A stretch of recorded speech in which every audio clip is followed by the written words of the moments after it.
The fridge kept humming. That's what I remember first, the steady, obedient noise of it, as if it had been assigned to keep the kitchen alive, no matter what happened inside it. I slid down the door, my cheek cold against the metal, and waited for the room to catch up to me. There was a taste in my mouth like pennies. My nose felt wrong, not pain yet, just wrong, as if it had been moved a few degrees off its proper place. I pressed my fingers under it, and they came away red. I remember thinking, that's inconvenient, and then thinking nothing at all. My brother stood back, breathing hard. He didn't look at me. He looked at the floor, the counter, anywhere else. The fight had burned itself out as fast as it had flared. I reached for my phone. My hand was shaking, but the motion felt automatic, almost calm. Mom was faster. She crossed the kitchen in 2 steps and yanked it out of my hand. "It's just a scratch," she said, sharp and final, like she was swatting a fly. "Stop it." I opened my mouth and blood dripped onto the tile. She flinched, then frowned at me for making a mess. Dad leaned in the doorway, arms folded, already tired. Drama queen. He muttered, not even aiming it at me so much as releasing it into the air. The fridge hummed. The clock ticked. No one asked if I could breathe. I pushed myself up and went to the bathroom. No one stopped me. That part surprised me more than anything else. The way I was suddenly invisible, like the incident had concluded, and my continued existence was an inconvenience.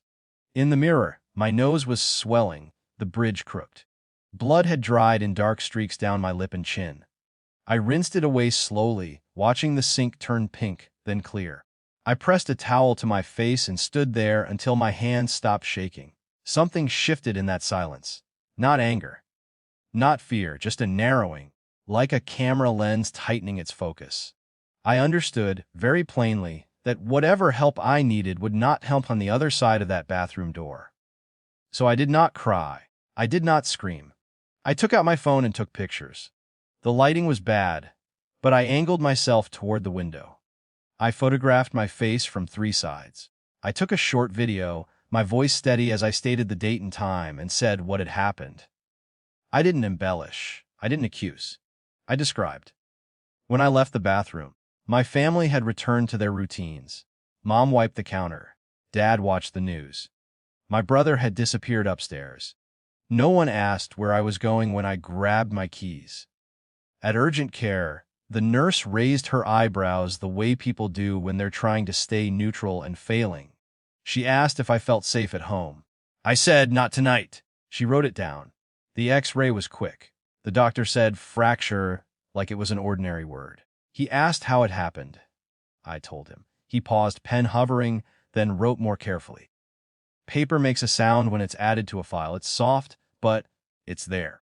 I went home with gauze taped under my nose and instructions I folded neatly into my pocket. No one commented. Mom asked why I hadn't picked up milk. Dad said I should ice it. My brother stayed in his room. That night, lying awake, I listened to the house breathe.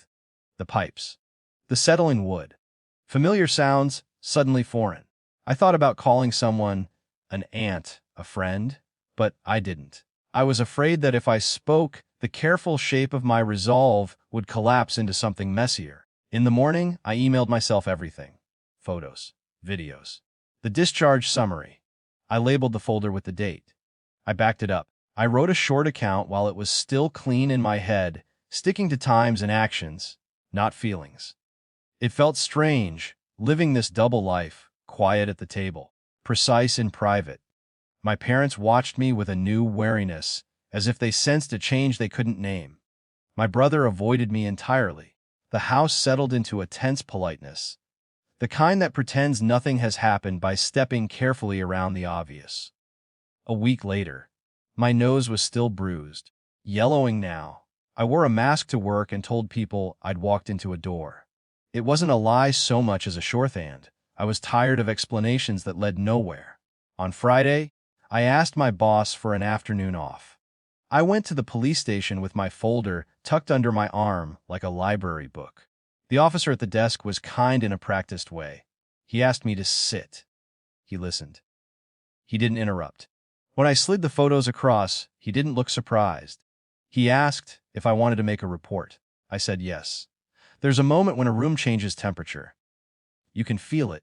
When the officer called my brother's name and asked him to come in for a statement, I felt that shift across town, like a door opening somewhere it hadn't before. My parents arrived angry, confused.